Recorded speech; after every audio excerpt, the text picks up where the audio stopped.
Boa noite para todos, para que nós possamos iniciar a nossa live dessa noite, com esse nosso momento de perguntas e respostas. Nós iremos primeiro fazer uma fala pequena de alguns minutos, porque a gente tem observado muitas questões que as pessoas têm feito referente a um tema particular, que é esse momento singular que estamos vivendo, essa pandemia que hoje está assumindo a nossa sociedade, o controle de uma série de comportamentos sociais, e que a gente precisa dar uma atenção a isso do ponto de vista espírita.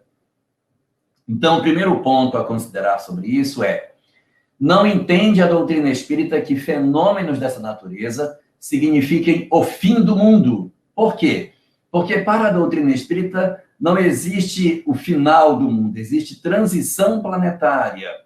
Ou seja, o mundo que está numa determinada condição espiritual, ele vai lentamente se transformando e vai assumindo características melhores a cada dia, até que depois de um certo momento podemos dizer que predominantemente nós já temos uma outra realidade social, que é uma realidade social marcada pela preocupação do coletivo, pela busca da espiritualidade, pela vitória sobre as nossas imperfeições, sobre as paixões inferiores que possuímos, e exatamente em função disso, nós dizemos que o planeta mudou de estágio. Então, pode-se dizer que é fim de um tempo, mas é começo de outro tempo. Não há, portanto, para a doutrina espírita, a ideia de um fim de mundo. Esse é o primeiro ponto. Ponto número 2. Nada garante que esse fenômeno que nós estamos passando signifique que nós estamos entrando numa nova era. Por quê? Porque pandemias semelhantes e até piores do que essa já aconteceram no passado. O que caracteriza a transição planetária não são os fenômenos que acontecem do lado de fora do indivíduo.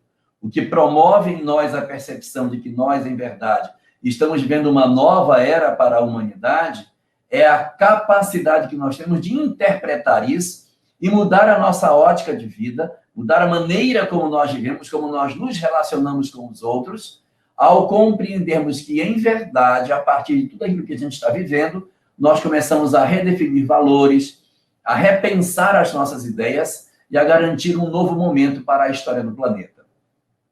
É essa a questão, são esses movimentos sociais e não geológicos, epidemiológicos, que vão significar que realmente estamos entrando numa nova era. Ou seja, a nova era não está relacionada com o que acontece do lado de fora do homem, mas sim com o que acontece do lado de dentro de nós. Isso quer dizer, na prática, o quê? Se nós sairmos dessa pandemia do mesmo jeito que nós éramos antes, egoístas, orgulhosos, ambiciosos, indiferentes, materialistas, de muito pouco adiantou. Mas se nós aproveitarmos essa lição e sairmos dela realmente como uma sociedade melhor, mais colaborativa, mais capaz de perceber o quanto as questões materiais não têm valor real para as nossas vidas, ela terá valido a pena. E nós estaremos dando um passo na direção dessa nova sociedade para a qual nós deveremos caminhar. Então, dentro da ótica que a doutrina espírita tem, essa é a questão para a gente perceber nesse segundo ponto. E o terceiro ponto que eu queria destacar é que nós temos visto muitas mensagens espirituais recebidas nos últimos tempos, vindas do mundo espiritual, trazendo notícias sobre todas essas questões. Muitas pessoas perguntam sobre essas mensagens. E o que se pode dizer sobre elas é, primeiro, essas mensagens elas têm muito mais um cunho espiritualista do que um cunho espírita. Por quê? Porque elas não trazem o traço dominante da mensagem espírita. O traço dominante da mensagem espírita é consolar as pessoas. 2, demonstrar que os espíritos estão a postos, mas quem age na Terra somos nós. Isso não está acontecendo nessas mensagens. O que nós vemos é uma interferência muito direta, como se os espíritos estivessem agindo diretamente sobre o planeta. Não é isso que a literatura espírita coloca sobre como é que deve acontecer a questão da Terra.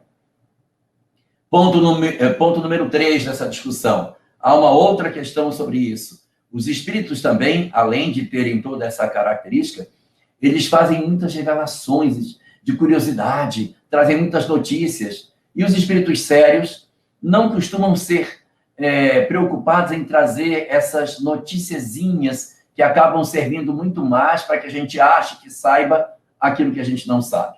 E como último ponto, eu destacaria uma coisa grave dessas mensagens é o fato de que no Livro dos Médiuns, que é a obra básica de Allan Kardec, que trata sobre essa questão da mediunidade de maneira mais particular, ela é toda numerada em itens.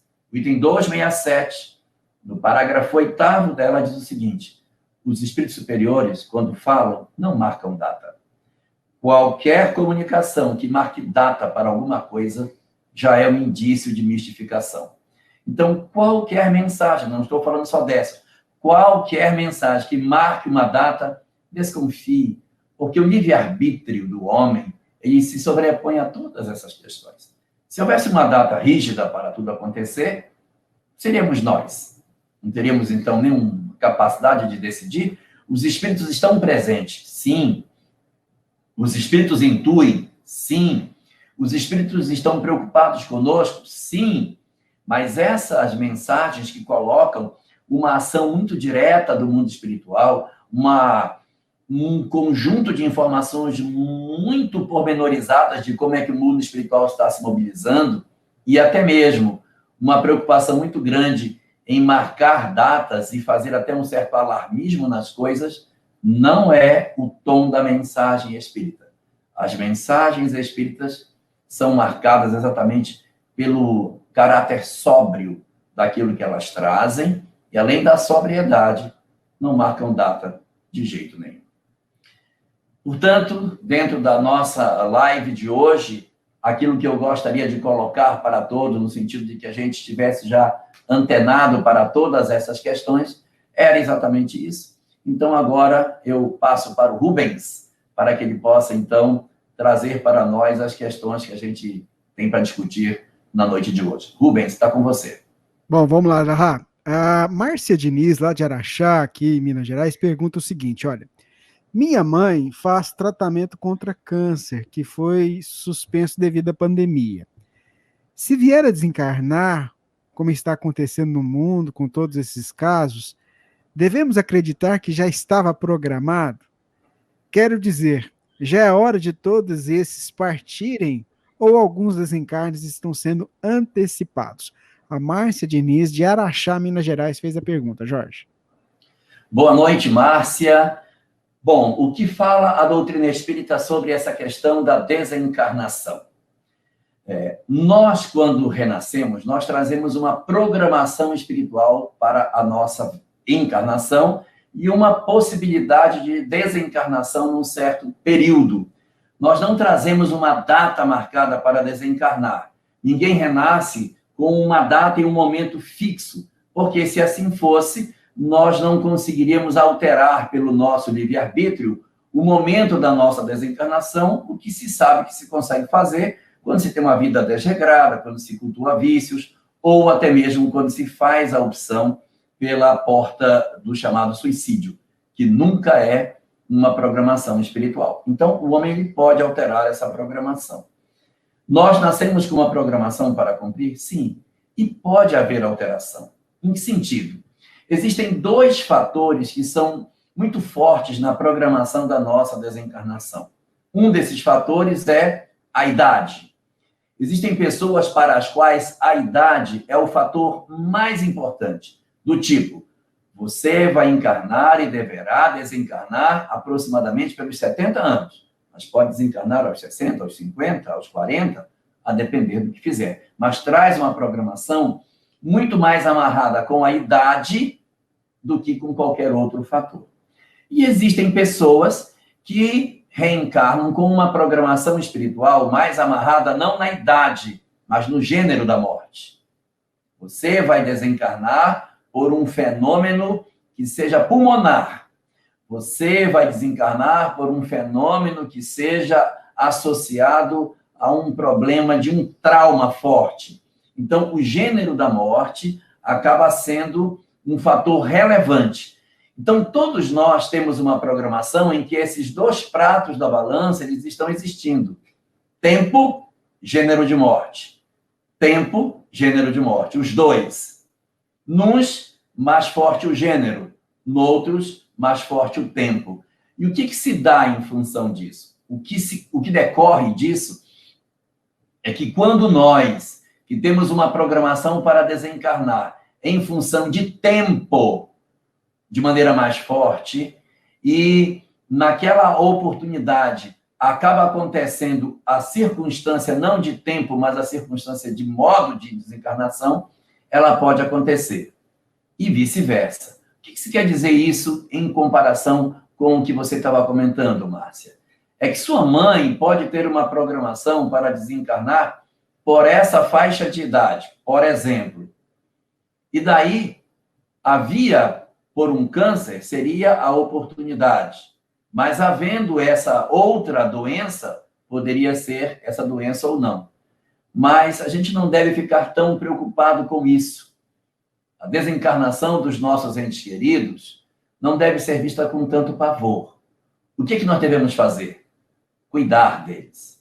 Se nós sabemos hoje que os cuidados são essenciais, principalmente das pessoas que estão em grupo de risco, que a gente fortaleça a alimentação, a higiene, o zelo, o isolamento dessas pessoas que são mais frágeis, para que esse fator não apareça como um fator preponderante para alterar uma programação que existe. Se existe uma programação, então a gente deve cuidar para que ela aconteça sem que a gente interfira nela. Não é porque eu tenho a ideia de que eu vou desencarnar aos 70 anos que eu vou me arriscar perigosamente que eu posso ir antes da hora. Então, se eu tenho uma mãe que passa por um problema de saúde, não é porque ela tem um problema de saúde e que ela vai enfrentar uma doença grave agora, que certamente ela vai desencarnar. Essa programação ela é mutável. Nós podemos interferir nela, sim. Agora, se as condições que podem estar na programação acontecerem, então os indivíduos podem desencarnar, não só os mais velhos, mas os mais jovens. Mudando a ótica, por exemplo, eu tenho um menino novo, de 20 e poucos anos, que precisa desencarnar nessa época. Pode ser de acidente de trânsito, pode ser de um afogamento, pode ser de qualquer outra coisa, mas o importante é cortar o fio da vida quando ele é jovem, para que ele reflita sobre o quanto ele não foi sábio na utilização do tempo, de repente, numa última existência. Aparece uma doença como essa, ela acaba sendo um instrumento para levá-lo. Por quê? Porque a programação para ele não era pelo tipo de morte, mas era o tempo. Então, nessa faixa de idade, ele tinha uma grande chance de partir e o Covid acaba sendo o instrumento para que isso aconteça. Muito bem, Elahá. Mais uma pergunta que chegou aqui do Jorge. Como é que você analisa a passagem de Mateus 6, 22? Se os teus olhos forem bons, todo o teu corpo terá luz em relação aos acontecimentos presentes.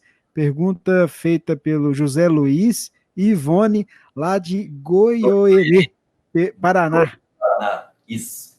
Olá, Zé Luiz. Olá, Ivone. Olá, Luísa. Uma boa noite para vocês.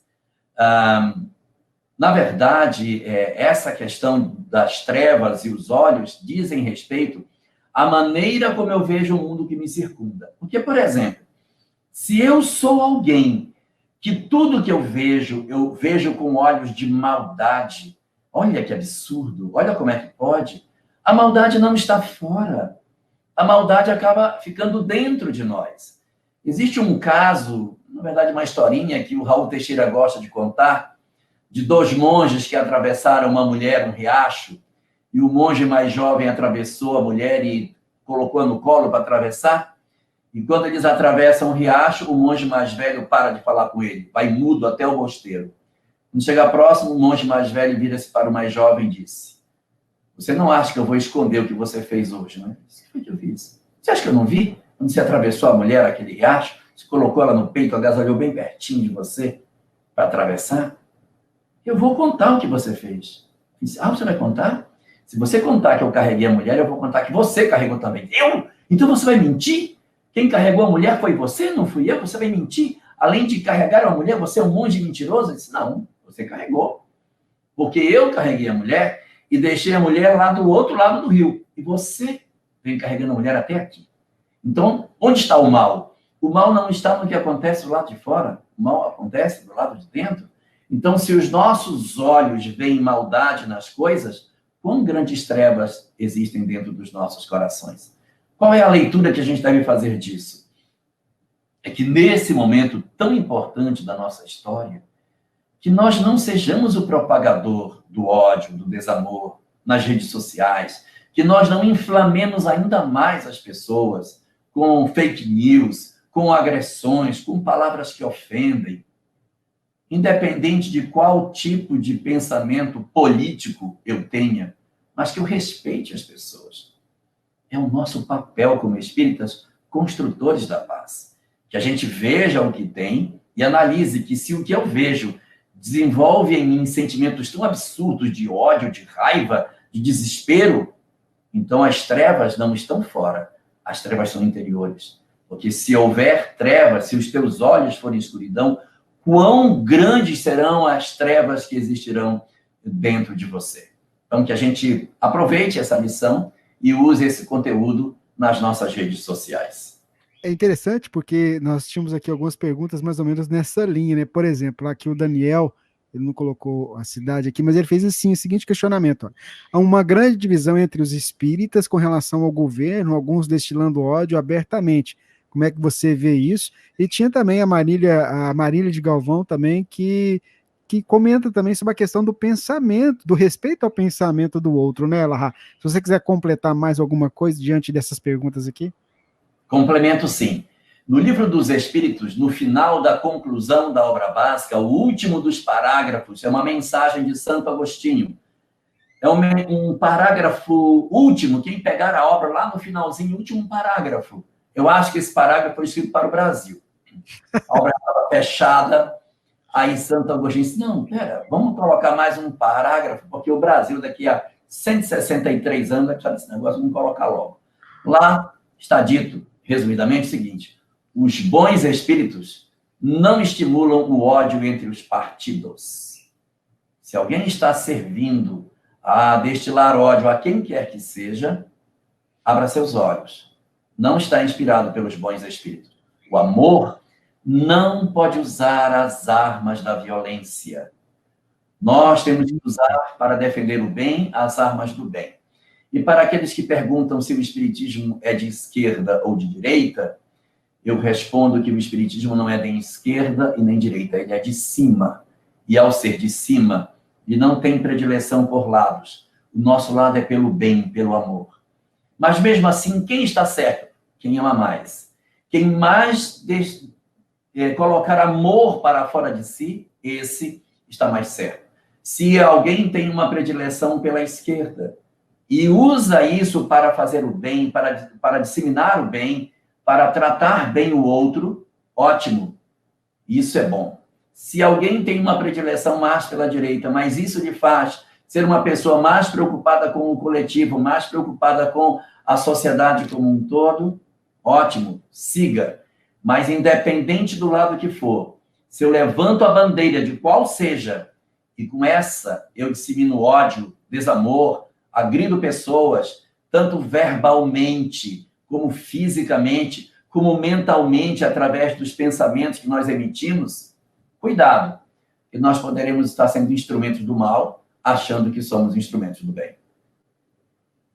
Muito bem, Elahá. A nossa irmã Márcia Silva, lá de Lisboa, está acompanhando a gente. Um abraço, viu, Márcia? Já é tarde aí, né? 4 horas a mais. Obrigado, Elahá, Rubens. Como orientar os jovens que negam ou subestimam a pandemia? Acham que é paranoia? Boa noite, Márcia. Boa noite a todos os que estão em Portugal e da Europa como um todo e que nos assistem nesse momento. Um prazer a presença de vocês no nosso programa. Essa preocupação de minimizar as questões, ela acaba acontecendo não somente nos jovens, mas existem muitos outros que são idosos e que também desconsideram a importância disso. Por que esses fenômenos acontecem? Eles ocorrem muitas vezes em função de alguns excessos que acontecem do outro lado. É como se fosse assim, quando você tem algo que está curvo para baixo, para você colocar essa vara que está curva para baixo, você entorta a vara para cima para que a vara fique reta. De maneira mais clara, quando você tem uma cartolina enrolada num determinado sentido, para desenrolar, você enrola no sentido contrário para que ela fique aberta. Então, às vezes, esse posicionamento até exagerado que algumas pessoas apresentam, não é exatamente o desejo delas, mas às vezes elas fazem isso para tirar aqueles que estão no outro extremo para uma posição mais mediana, mas usam um instrumento meio agressivo para conseguir isso. O que se pode fazer para atrair essas pessoas? Por consequência do que eu estou dizendo, é não radicalizar. Quanto mais eles puxam para um lado, se você puxar para o outro, mais ele puxa para o lado de lá. Então você tem que dizer, você tem razão, isso é verdade. Você está correto nisso. Que aí você desarma a pessoa. Quando você concorda com ela, você desarma a possibilidade dela ficar sempre contrária a você. Então você dá razão a parte do que ela diz e ela se desarma. Aí depois você entra com a parte que você quer que ela repense. Mas a gente não pode querer convencer alguém esgarçando ainda mais o fio e puxando mais para distante, porque ao contrário do que se pensa, nós vamos criar ainda mais distanciamento de ideias e muito mais dificilmente eles vão ceder. Então, quem cede está no controle. A gente dá um passo para o lado deles, senta com eles e concorda com parte disso, retira essa tensão e depois repensa os valores que sejam interessantes. Esse é um conceito que não é exatamente da doutrina espírita, é da neurolinguística. Olha só que interessante, dentro disso que você estava falando, chegou uma pergunta aqui, que é muito interessante. Ela coloca, como ficou público, eu vou até ler aqui, né? A presidente do meu centro gospe fogo. Ela é Bolsonaro e não respeita quem não aceita. É difícil. Muitos não aceitam e se afastam. O que fazer? É interessante essa colocação, porque você já estava falando, você estava comentando sobre isso, olha só. É com você. Na verdade, os espíritas, eles são livres para terem o posicionamento político que quiserem. Nós somos livres para adotar o posicionamento que a gente quiser politicamente.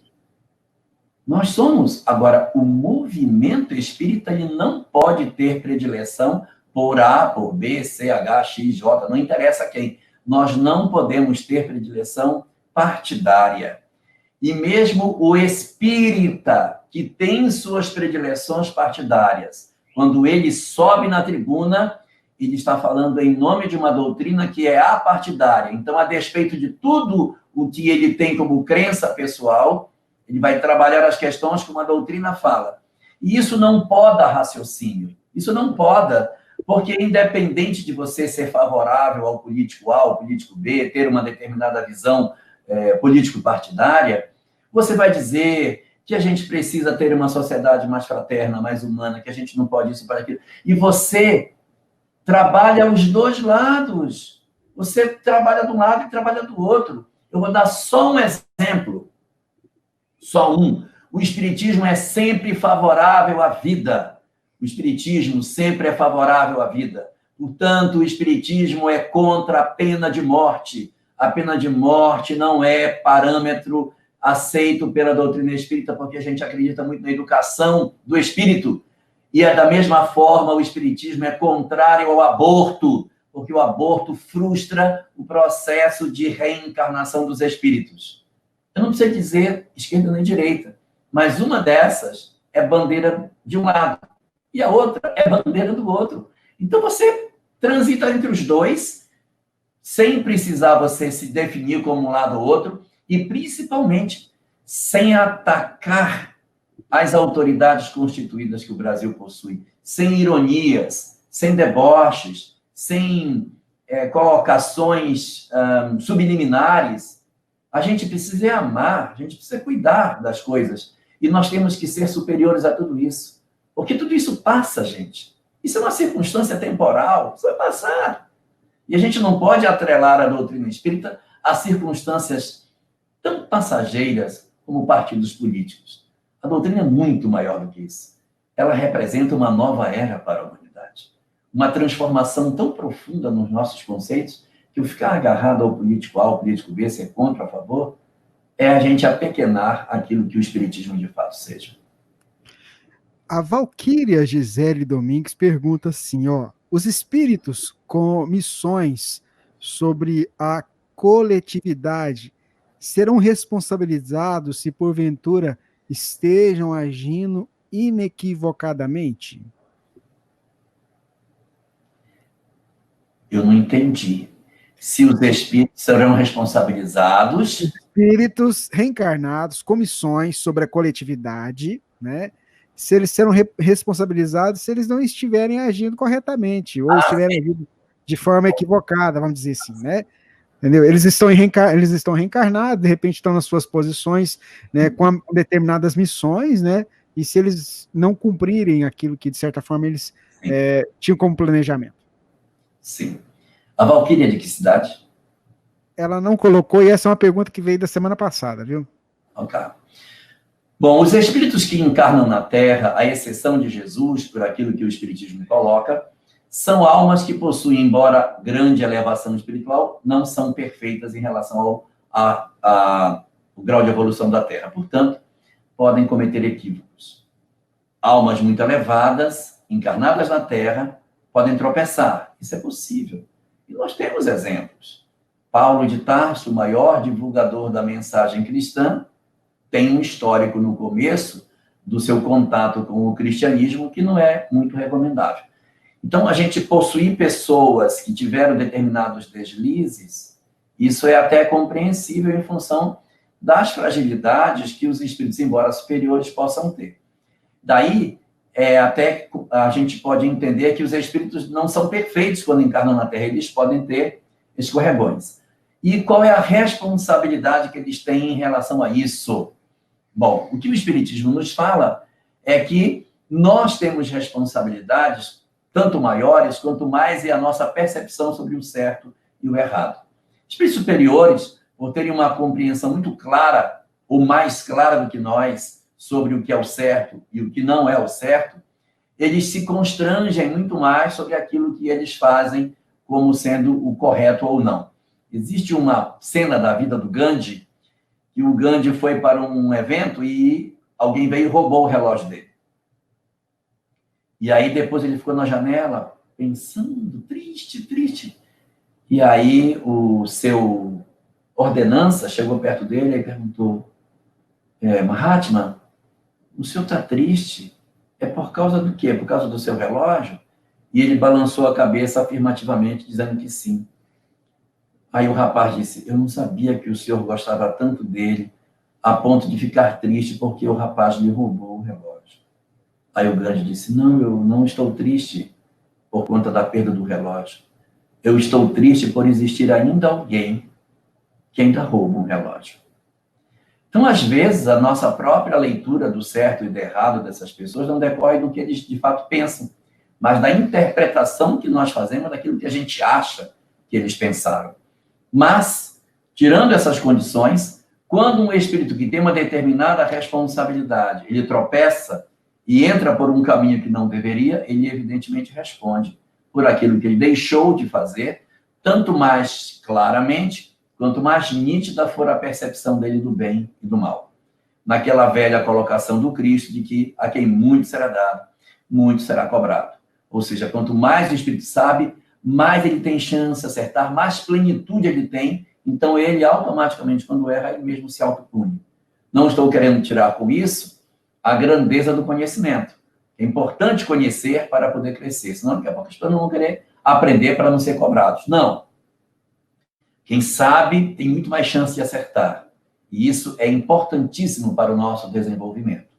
Mas quando a gente erra, a nossa consciência, não é ninguém de fora, vai nos cobrar mais. Então, respondendo a sua pergunta, Valquíria, sim, os espíritos superiores, quando encarnam na Terra e eles não completam suas missões ou tropeçam, sim, eles assumem parcela de responsabilidade por aquilo que eles não conseguiram fazer. E aqueles que também erraram, assumem a sua parcela de responsabilidade por não terem conseguido ouvir e entender aquilo que aquela pessoa deu como diretriz para ele. Vou ser claro no que eu quero dizer. Jesus teve 12 apóstolos, ensinou tudo o que podia a eles. Judas se suicidou. De quem é a culpa? Se o Senhor fez tudo o que pôde e ele não aprendeu, a responsabilidade não cabe ao ensinador que tudo fez, mas cabe ao aprendiz que não conseguiu absorver. Então, às vezes, o erro não está na mão de quem ensinou, está naquele que não soube aproveitar aquilo que o mestre tentou passar. Muito bem, um abraço para os nossos ouvintes aí, sintonizados na Web Rádio Fraternidade, espalhados pelo Brasil, Estados Unidos, Itália, Espanha, Japão, Canadá, Inglaterra, lá na Rússia e em mais 7 outros países que não aparecem aqui no nosso sistema. Um abraço a todos vocês, o pessoal que está no YouTube, no Facebook também, o nosso carinho. Elahá, o Marcelo Trajan, lá de São José do Rio Preto, pergunta o seguinte, olha, além da pandemia que já está acontecendo no planeta inteiro, estamos à beira de um caos na economia mundial. O fardo não está além das nossas forças? Pergunta do Marcelo Elahá. Boa noite, Marcelo. Não é de se admirar que uma humanidade que tenha caminhado tanto não precisa passar por momentos para testar se realmente já aprendeu o que poderia aprender. Não somos nós tão inteligentes, tão capazes? Nós precisamos colocar à prova o conhecimento que temos. Nesse momento singular que a gente está vivendo, qual deveria ser o movimento ideal para demonstrar que somos um mundo de regeneração? Todos, eu disse todos, os homens de gênio, todos os formadores de opinião, todos os que têm influência política no mundo deveriam, para mostrar maturidade, baixar as suas armas e dizer: vamos resolver o problema? Porque o problema não é só meu, não é só seu, é de todos nós. Mas o fato de nós nos dividirmos em feudos e uns atacarem os outros e nós não conseguirmos entender que a humanidade é uma só, apesar de nós estarmos vendo que é um único planeta dominado por um único fenômeno biológico, nós estamos nos dividindo. Então, é um indicativo de que a nossa maturidade como filhos de um mesmo pai ainda não alcançou o nível que deveria alcançar. Por quê? Porque nós não somos ainda maduros o suficiente ou porque nós não estamos querendo usar todas as ferramentas que nós temos? Será que nossa ciência não é capaz de resolver esse problema econômico? Será que não existem pensadores capazes de imaginar uma solução econômica para o planeta? Será que os nossos celeiros abarrotados não podem ter uma outra destinação? Eu tive uma notícia hoje de que, pela primeira vez na história, o preço do petróleo hoje na Bolsa foi negativo. Os países produtores de petróleo estavam pagando para que as pessoas levassem o petróleo. Então, será que não é possível que nós usemos todo o gênio inventivo que nós possuímos e sentarmos as grandes cabeças do planeta para pensarmos as soluções para o mundo em que vivemos? Porque se nós continuarmos divididos sobre nós mesmos, nós certamente não conseguiremos as melhores soluções que a gente poderia pegar. Então é preciso que a gente tenha a maturidade e entenda, chega, baixemos as armas, sentemos na mesa e digamos, nós somos um grupo só e nós vamos juntos encontrar a solução. Se nós fizermos isso, teremos dado um passo gigantesco na direção da regeneração do nosso planeta. Se continuarmos divididos, é sinal de que ainda não estamos maduros e não estou desejando mal a ninguém, mas outras oportunidades deverão vir para testar lá na frente se a maturidade já nos alcançou ou ainda não. Até dentro disso que você está colocando, a Solange Ribeiro, ela nos mandou uma pergunta semana passada, né, que vai um pouco nisso que você já começou a falar, né? Qual a lição que essa pandemia está trazendo para a gente? Eu acho que você já deu uma caminhada boa aí. A grande lição que a pandemia dá para nós, primeira delas é que nós somos um único planeta, uma única raça, um único povo, que nós não temos essa divisão tão expressiva que a gente quer dar para nós, Nós somos todos uma coisa só. Essa é a primeira grande lição. E a segunda é que é a hora da prova. É a hora da prova. Na escola, a gente primeiro estuda para aprender e depois faz a prova.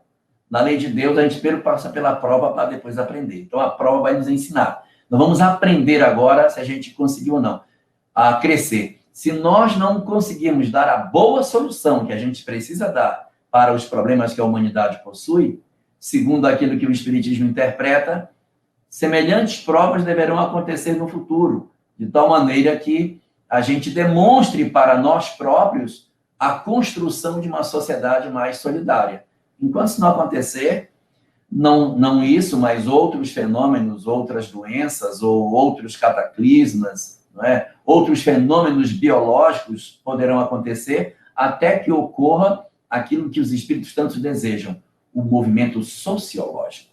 O que os espíritos querem não é uma mudança da Terra, geológica, nem biológica. A mudança que eles esperam é sociológica, que nós nos transformemos socialmente e comecemos a nos enxergar como parceiros e irmãos para que a gente consiga sair daí. A grande lição é essa. E aí evoco aqui um fenômeno acontecido durante a Idade Média, chamada peste negra, que, segundo alguns autores, teria matado 1/3 da população da Europa. Outros autores dizem que foi metade da população da Europa. Não importa, 1/3, metade, é muita gente. Imagine se fosse hoje. E esse fenômeno aconteceu, e qual foi a lição que nós tiramos disso? Nenhuma. Continuamos do mesmo jeito. Nós só fomos bem depois descobrir saneamento.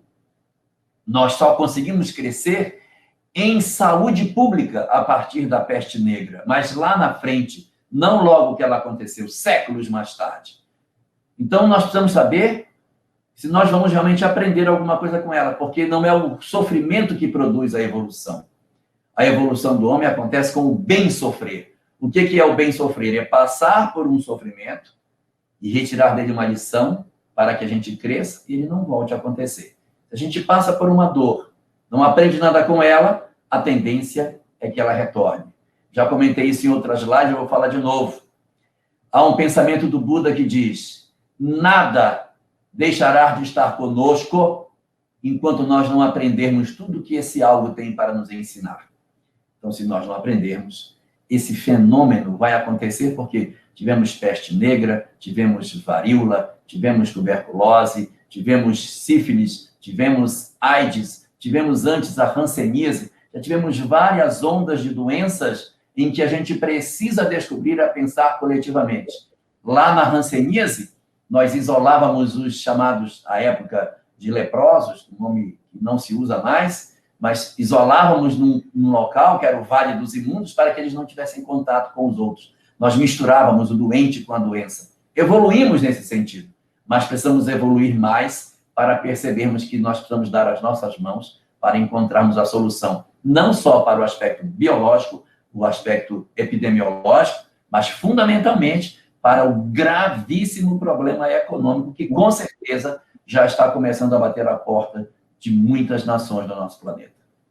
Muito bem, esse é o Pinga Fogo, parte 2, com o nosso querido Jorge Elahá. Você está ouvindo aqui na Web Rádio Fraternidade, está assistindo aí nas redes sociais. O Pinga Fogo, parte 1, está disponível no canal do YouTube da Web Rádio Fraternidade. Se você depois quiser o link, manda uma mensagem para a gente manda o link para você depois, tá? E bacana, deu a sua curtida aí, você que está aí no Facebook, deu o seu joinha aí. É o contrário, né? Não, como é que é? É isso mesmo, dê o seu joinha aí no YouTube, para que o YouTube propague mais o vídeo e a gente possa ter esses esclarecimentos chegando a mais pessoas. O Amauri e a Sandra tinham feito uma pergunta mais ou menos parecida com essa resposta que você nos trouxe. Eles estão lá em Loanda, no Paraná. Tem o Edson, lá de Cascavel, ele também pergunta aqui, ó, o que dizer das pessoas que se dizem protegidas por Deus e não seguem as recomendações das autoridades de saúde? Jesus foi tentado a saltar do precipício e não o fez.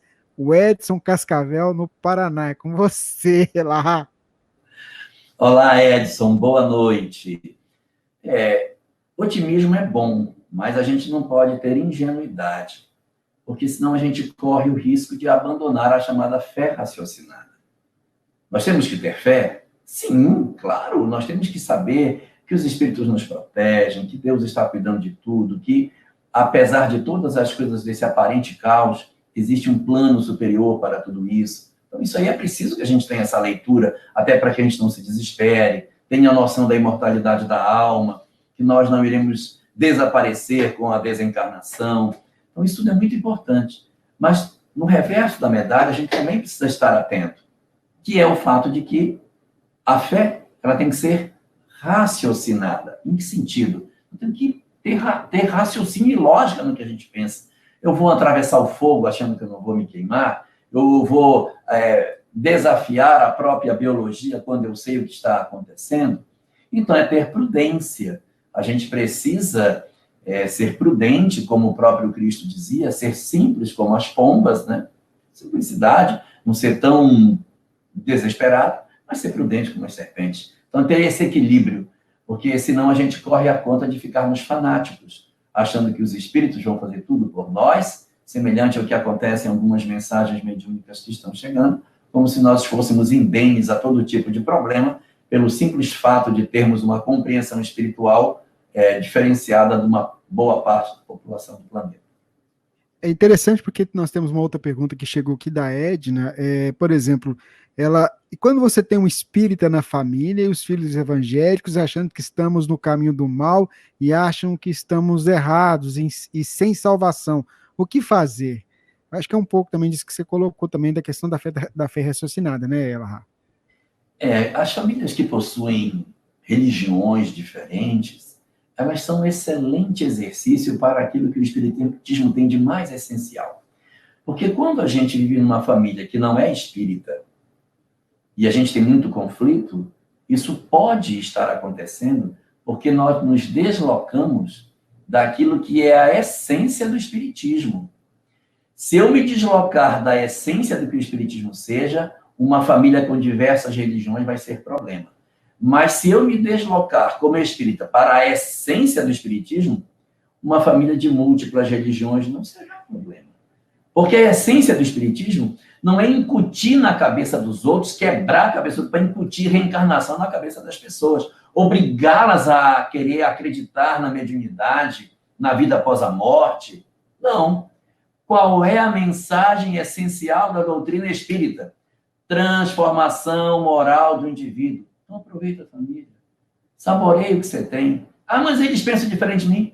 Saboreia. Eles não podem invadir a sua própria fé. O Sócrates, quando estava preso, dizia isso: para onde eu vou, eles não conseguem ir. Que o meu pensamento vai para um lugar que eles não vão. Então, saboreie a família que você tem. Não é você convivendo com pessoas que pensam de maneira diferente que vai destruir você enquanto conhecimento espiritual. Aproveite a família. A família que você tem é essa? Saboreie. Aproveite a sua família. É essa que você possui? Curta. Longe de mim desejar uma coisa ruim para as pessoas, mas a doutrina espírita diz que nós temos uma tendência muito grande de ter os laços familiares de maneira que eles atravessam as encarnações. Se isso for verdadeiro, não quero assustar ninguém, mas há grande chance de que essa família que a gente tem hoje vai ser a próxima também. Ela vai ser a base da outra. Então, se ela vai ser a base da outra, vive bem, pelo amor de Deus, porque uma boa parte, se não todos os que estão com você hoje, farão parte da próxima equipe familiar que você vai ter na outra existência. Então, curte. Ah, mas eles pensam muito diferente. Eu estive hoje conversando com uma companheira do interior do Paraná, de Terra Rica, a Marinês, e ela estava me contando a história de uma pessoa que é espírita em família não espírita. E a família não espírita diz o seguinte: nós, que não somos espíritas, acreditamos no espiritismo porque conhecemos a conduta do nosso parente que é espírita.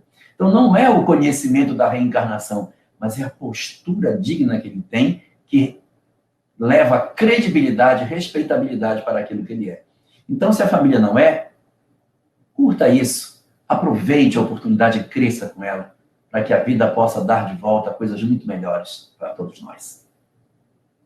A gente continua ao vivo, tem perguntas aqui que ela já comentou, por exemplo, essa, né? O que você acha das mensagens que chegam falando de uma data para o fim da pandemia, inclusive dizendo que se não aprendermos, ela pode voltar mais forte. Você quer comentar mais um pouquinho sobre isso? Você já comentou. Já comentei, na verdade, essa leitura de que existe uma data, não são mensagens tipicamente espíritas, e esse tom ameaçador não é conteúdo espírita, as mensagens dos espíritos são sempre consoladoras. Ameaçar não é prática do mundo espiritual superior, ninguém se transforma através de mensagens ameaçadoras, portanto, a gente precisa ver com bastante reserva isso. O que não quer dizer que não tenha dentro dessas mensagens uma outra nota interessante para que a gente reflita. Mas a gente lê a mensagem como um todo e diz, disso eu tirei isso aqui como importante, isso aqui é um pensamento bacana. Então dá para tirar um ou dois pontinhos interessantes e o resto, na verdade, não dá para a gente aproveitar muita coisa. Olha essa pergunta aqui da Márcia Gabi Multran, e veio pelo Facebook. Esse vírus foi criado em laboratório e propositalmente espalhado pelo mundo, tudo por ganância. A culpa, então, é dos que estão fazendo tudo contra a humanidade? O que a espiritualidade diz sobre o assunto? Pergunta boa, hein? Os espíritos, eles não interferem nos assuntos humanos. Eu vou dar um exemplo. Quando Jesus foi ressuscitar Lázaro, Lázaro estava sepultado na pedra. E quando Jesus chegou, ele poderia simplesmente ter rolado aquela pedra que fechava a porta do túmulo e ter chamado Lázaro para fora. Mas o evangelista João, no seu capítulo 11, que é onde ele narra a história da ressurreição de Lázaro, diz que o Cristo virou-se para a multidão e disse, rolai a pedra. E os homens, então, com muito esforço, rolaram aquela pedra pesada. Quando o túmulo abriu, Jesus deu a voz de comando e Lázaro saiu do sepulcro. Aí pergunta-se, Jesus que ressuscitou Lázaro, não podia ter rolado logo a pedra, fazer um serviço mais bonito? Pá, rolava a pedra, estava até bonito até. Rolava a pedra e já chamava Lázaro, impactava mais. Só que não é essa a forma que o Cristo trabalha. A grande pergunta é, os homens podem rolar a pedra? Podem, então rola a pedra. Os homens podem ressuscitar Lázaro, que na doutrina espírita não estava exatamente morto, mas dentro de um estado ainda de semi-adormecimento. Podem trazer Lázaro de volta da experiência de quase morte que ele estava para um retorno à vida corporal? Sim, os homens não podem. Então, só Jesus pode? Então, Jesus ia fazer o que os homens não podem fazer. Essas questões do mundo físico, elas competem a nós. Somos nós que vamos resolver os nossos problemas. Espírito superior não é empregada doméstica que vai ser contratada para vir arrumar o planeta. Eles não vão vir para cá limpar córrego, arrumar tudo, deixar tudo limpo. Está tudo arrumado, agora a gente vai embora, vocês ajeitam. Não funciona assim. Quem quebrou fomos nós, a gente vai arrumar. Quem destruiu foi a gente, nós vamos resolver. Se nós nos desunirmos, nós vamos nos unir. E se, de repente, nessa leitura que a gente está fazendo sobre o mundo, nós tivermos a percepção de que isso foi ou não foi, que não é o mais importante para esse momento, quem tem que resolver isso são os homens. Os espíritos não intervêm nas nossas questões. E se algum espírito aparecer querendo trazer mensagens sobre esse conteúdo, pode desconfiar, porque não procede de boa fonte. Os espíritos superiores, está lá no item 267, não provocam a cisânia. O que é a cisânia? A intriga. Se algum espírito da comunicação e provoca a cisânia, pode desconfiar que do mundo superior, com certeza, esse pessoal não veio. Como é importante estudar as obras básicas, né, Lahá? Tudo isso que você está falando está lá nas obras básicas. A gente precisa estudar para a gente poder saber discernir de tudo isso, né? E às vezes nos falta essa busca. Tudo isso que a Lahá está falando está baseado aonde? Nas obras básicas. O Livro dos Espíritos, que esse mês completa 163 anos. Então a gente precisa resgatar esse estudo, né? Anteontem. Exatamente. Dia 18 de abril. Elahá, tem uma pergunta aqui que foge um pouco desse assunto, mas eu acho muito bacana que pode esclarecer nosso ouvinte, a nossa irmã Solange Fonseca. Ela faz a seguinte pergunta: olha, como que é uma reencarnação de um suicida por enforcamento?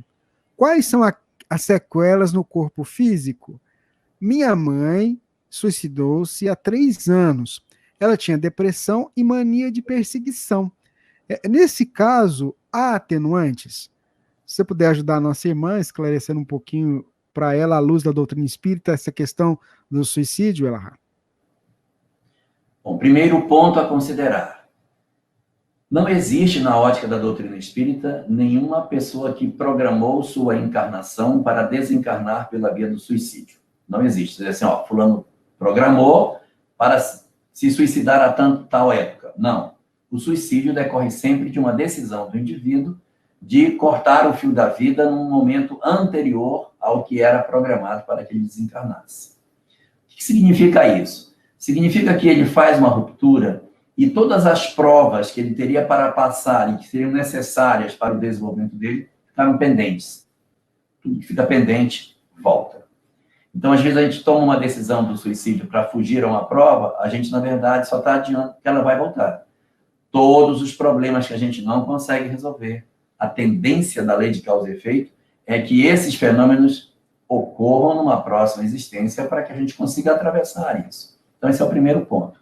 O segundo ponto é que, quando a gente passa por esse processo chamado do suicídio, é muito comum, quase que, se pode dizer que sempre, mas nós temos uma influência espiritual muito grande. Porque a pessoa tomar uma decisão de romper o fio da vida é uma decisão muito grave e que o que mais se pode esperar é que haja uma influência espiritual nesse momento. Os livros espíritas falam que quando ocorre uma obsessão relacionada ao suicídio, os espíritos se vinculam, isso está no livro Amor e Ódio, de Ivone Pereira. Os espíritos se vinculam ao suicida e quando chega na hora que ele vai se suicidar, eles saem para deixar a pessoa sozinha para que ela sinta mais culpa. E é isso que justificaria, muitas vezes, a pessoa que toma a decisão de pular e aí ela se arrepende e não pula. Toma a decisão de fazer e na hora ela luta para que aquilo não aconteça. É a desconexão que acontece do espírito perturbador antes que aquilo se dê. Uma vez conversando com um rapaz que tem tendências suicidas, ele me disse que ele estava muito agitado em casa e, de repente, ele não estava se aguentando mais, pegou o vidro de remédio, tomou o vidro todinho. Quando tomou o vidro de remédio, abriu a porta e disse, mãe, me leva para o hospital, que eu acabei de tomar todo o vidro de remédio. Eu perguntei a ele, por que você não falou para sua mãe, pega o vidro de remédio que eu estou querendo tomar e eu não quero fazer isso? Ele me respondeu, porque quando a gente está na crise, a gente não enxerga nada. Não vê a mãe, não vê o pai, não vê nada, só vê você. Quando você acaba de tomar, você toma aquilo, aí parece que você volta à realidade. É exatamente esse processo espiritual que acontece. Estou falando isso para dizer que essa influência espiritual é que justifica os atenuantes que muitas vezes nós iremos ter. Os espíritos que partem pela via do suicídio, eles, via de regra, vão encontrar as consequências dos seus atos. As consequências dos atos, elas decorrem exatamente dessa decisão de romper o fio. E como ela nega a lei de Deus, elas não são consequências positivas, elas são difíceis, são problemáticas, são amargas. Mas não existe nenhum mal que a gente faça que seja maior do que o amor de Deus. A gente retorna, às vezes retorna com uma deficiência física, retorna com um trauma, uma dificuldade. As mesmas provas que a gente iria passar retornam de forma agravada. Quem reencarna que é um ex-suicida tem muito pesadelo, tem muitas angústias, tem depressão, por conta de todos os processos de culpa que traz, mas a misericórdia de Deus é tão grande que ela vai oportunizar uma série de ferramentas para que o indivíduo se ajuste dentro dessa nova realidade. E é dentro dessa ótica que o Espiritismo diz para nós que quando alguém parte pela via do suicídio, essa pessoa não está abandonada.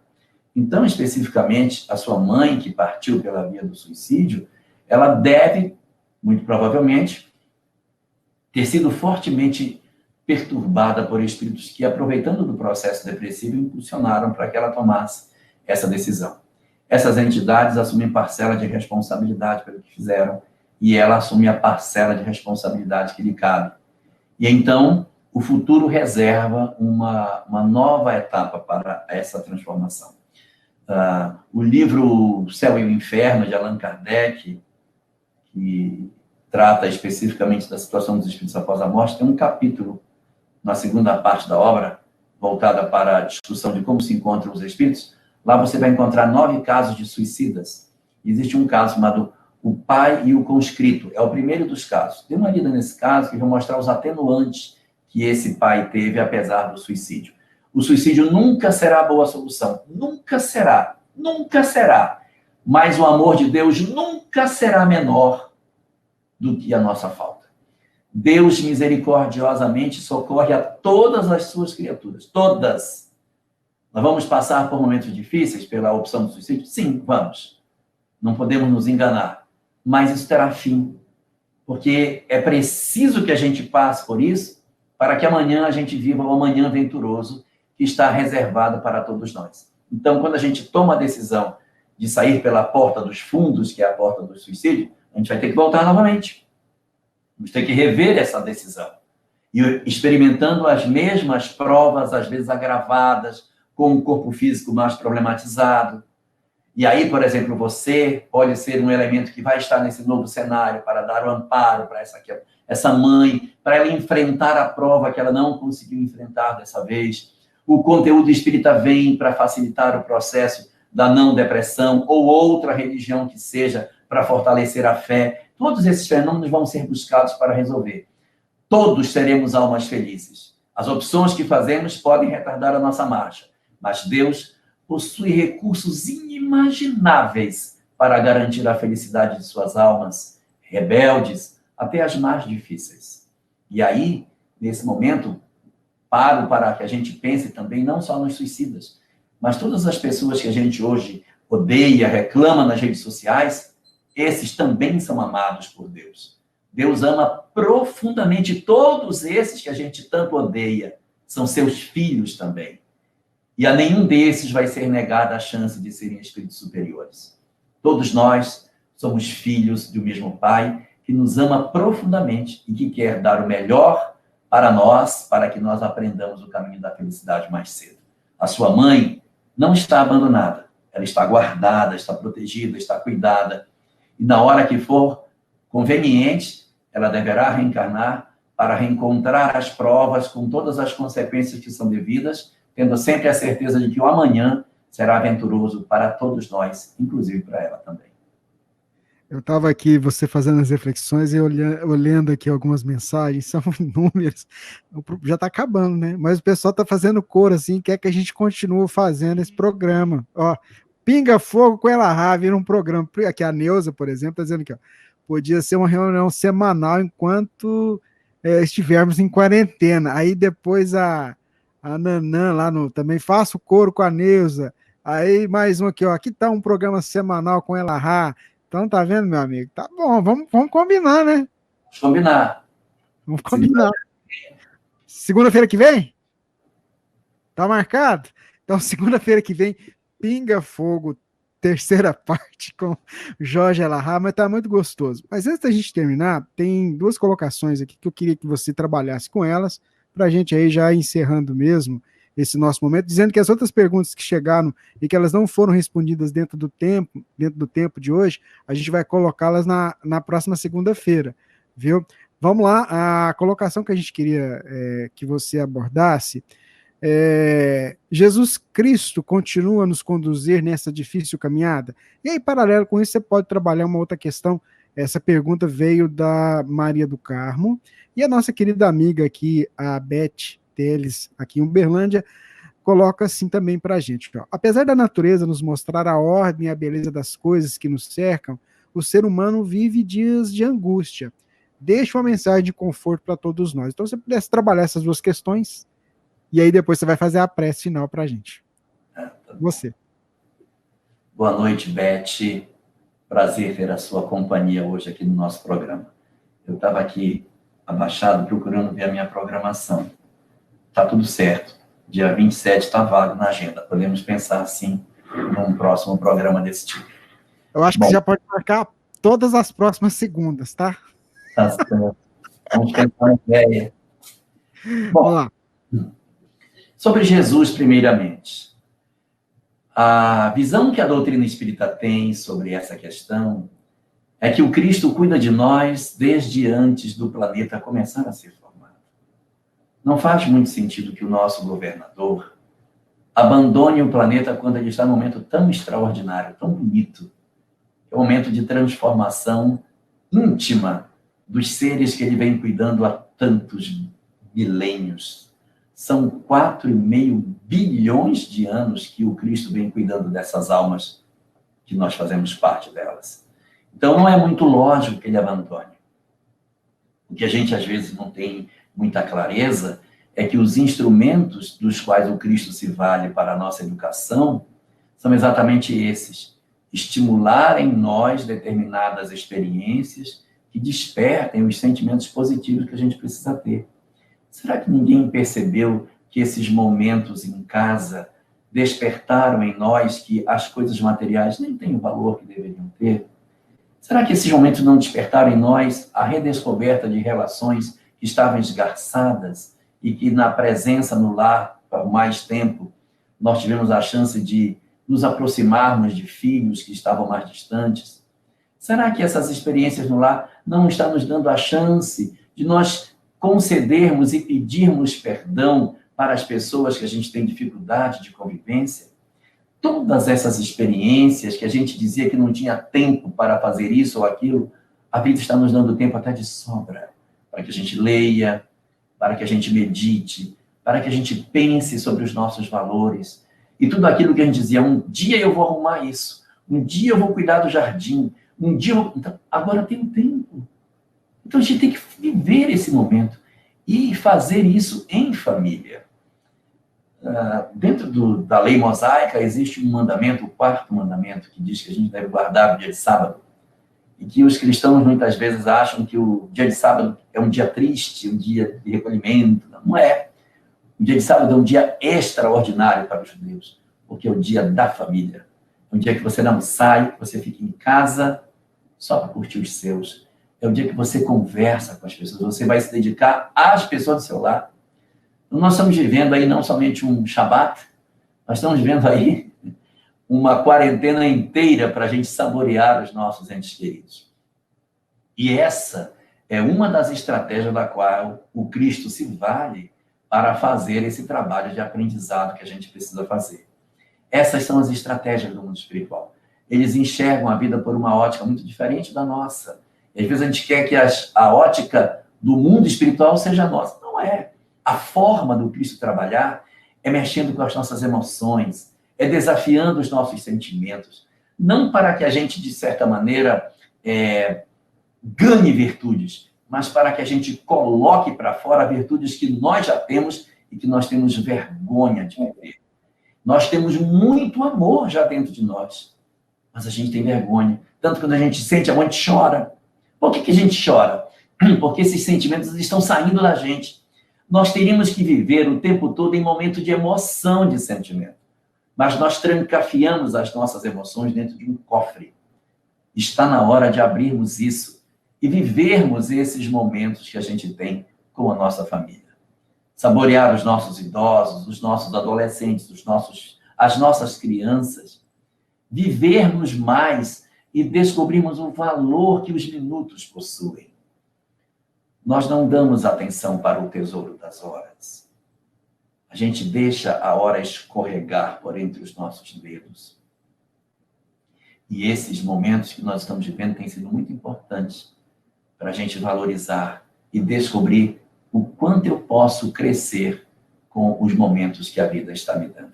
Então, é muito importante que a gente aprenda isso para agradecer a Deus por esses momentos singulares de reflexão que essa hora tão grave está oferecendo para nós. A gente precisa, portanto, nesse momento, parar, não somente para lamentar, mas para agradecer todas as oportunidades que decorrem dessa hora tão importante para a nossa vida como espíritos que somos. Então, a gente vai orar para a gente agradecer essa oportunidade extraordinária de crescimento espiritual que a vida está nos concedendo. Vamos orar?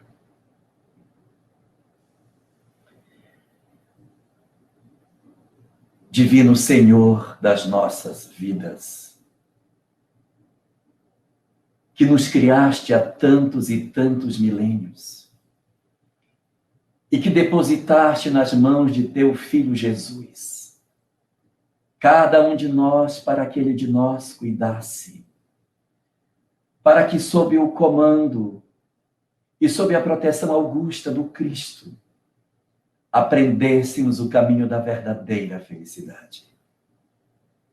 Tu, Senhor do universo, detentor de toda a sabedoria, de todo o conhecimento, tu, Senhor de todas as coisas, confiaste cada um de nós para que Jesus, teu Filho, fosse o nosso tutor na grande jornada de descoberta da felicidade legítima.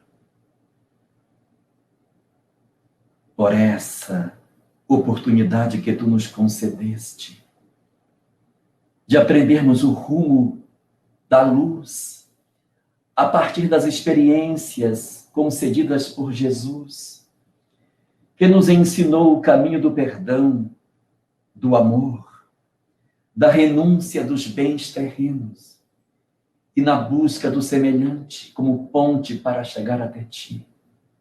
Nós queremos te agradecer, Senhor. Queremos te agradecer por essa chance extraordinária, porque poderíamos estar perdidos no universo, procurando um caminho que nos levasse para a felicidade. Mas tu te preocupaste com cada um de nós e nos ofereceste essa honra divina de participarmos desta sociedade, conflituada é verdade, mas que tem um mestre extraordinário, que utiliza de tantos recursos didáticos para que aprendamos o amor. Por isso, nesta noite, queremos te agradecer pelo mestre que tu nos concedeste, pela oportunidade que tu nos deste de conhecer a mensagem de Jesus e de podermos, através do Espiritismo, contemplarmos de maneira mais nítida e mais lúcida os conceitos de amor que ele depositou para a nossa humanidade no tempo que esteve conosco. Obrigado, Senhor, por essa luz que colocaste no nosso caminho e pelas oportunidades sagradas que tu nos dás de exercitarmos esse conhecimento através das nossas lágrimas, dos nossos conflitos, das nossas angústias e das descobertas de virtudes que fazemos dentro das nossas almas. Por todas essas coisas, nós te agradecemos, Senhor. Nós te agradecemos por tudo que tu nos concedeste, pela compreensão da imortalidade da alma e pela lucidez de que tu não abandonas os teus filhos. Mesmo as almas mais rebeldes e endurecidas estão cuidadas por ti e guardadas por teu Filho Jesus. Sabemos, Senhor, que o Cristo cuida particularmente das almas mais difíceis e estende seus braços misericordiosos sobre as entidades que, de alguma forma, partiram da terra pela via do suicídio. Que os teus espíritos benfazejos, que os espíritos que nos guardam e que nos tutelam, possam fazer ecoar nas regiões em que vivem as almas que se enganaram por desconhecerem a imortalidade e acharam que o suicídio era a melhor solução. Que todos eles possam ouvir nesse momento, Senhor,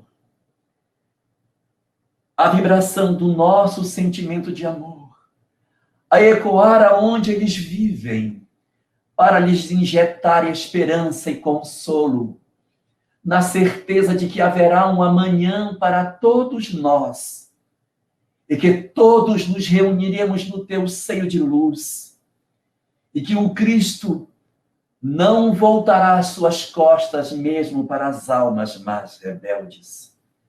Senhor de infinita misericórdia, nós só temos a te agradecer por tantas bênçãos. Só temos a te agradecer por por tudo que tu nos concedeste e te rogar apenas que nós continuemos firmes no propósito de exemplificarmos o bem que já conhecemos e sermos colaboradores na sociedade que tu espera que nós construamos. Enche-nos assim de força para sermos os divulgadores da paz e do amor, e que as bênçãos que recebemos pela doutrina espírita sejam o vigor que precisávamos para sermos os verdadeiros disseminadores do bem e da paz na sociedade em que vivemos. Obrigado, assim, Senhor, por tudo que tu nos concedes. Protege a todos os teus filhos, encarnados e desencarnados. Desce as tuas bênçãos sobre todos nós e nos guarda sob a tua proteção augusta, não somente hoje, Senhor, mas para todo sempre.